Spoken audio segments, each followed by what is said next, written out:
मराठी सक्तीबाबत आज मंत्रालयात बैठक। परिवहन मंत्री प्रताप सरनाईक घेणार बैठक। रिक्षा टॅक्सी चालक संघटनांचे प्रतिनिधी राहणार उपस्थित।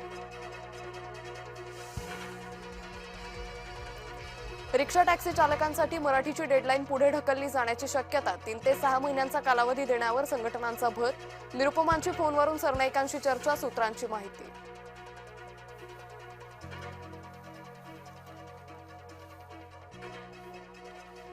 मराठी सक्तीचा निर्णय अन्यायकारक। सरनाईकांनी 1 मेची डेडलाईन पुढे ढकलावी। पत्रकार परिषदेतून संजय निरुपमांचं आवाहन।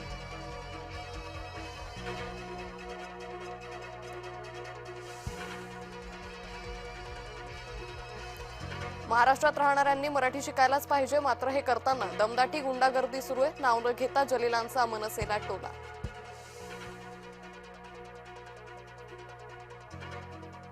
बंगालमध्ये मतदारांवर दबावासाठी सशस्त्र पोलीस तैनात। जिथे तिथे निवडणुका, तिथे तिथे मोदी शहा जातात। संजय राऊतांचा हल्लाबोल।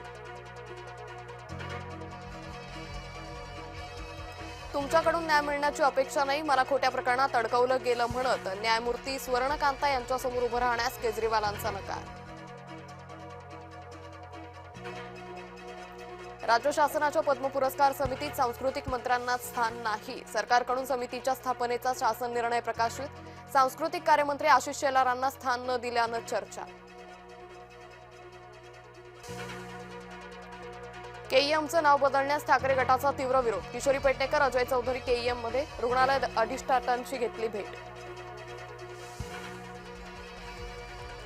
आधी ट्रम्प टॉवरचं नाव बदला। मुंबईत मंगलप्रभात लोढांचा ट्रम्प टॉवर। संजय राऊतांच्या निशाणावर मंत्री लोढा। कलिंगड खात असाल तर सावधान। मुंबईच्या पायधुनीत कलिंगड खाऊन कुटुंबातील 4घांचा मृत्यू झाल्याची शक्यता। बिर्याणीनंतर कुटुंबातील 4घांनी खाल्लं होतं कलिंगड। कोल्हापुरात पुरोगामी संघटनांचं सरकार विरोधात आंदोलन। आंदोलनावेळी पोलीस आंदोलकांमध्ये झटापट। आमदार संजय गायकवाडांवर कारवाईच्या मागणीसाठी राडा। ठाण्याच्या भाईंदर पाड्यात तुफान हाणामारी। बाउन्सर्स आणि गावकऱ्यांमध्ये हाणामारी। सरनाईकांच्या कंपनीच्या बाउन्सर्सनी मारहाण केल्याचा आरोप। नाशिकच्या MVP मेडिकल कॉलेजमध्ये लिफ्टचा अपघात। महिला कर्मचाऱ्याच्या अंगावर पडली लिफ्ट। लिफ्टमध्ये वस्तू ठेवतानाची दुर्घटना।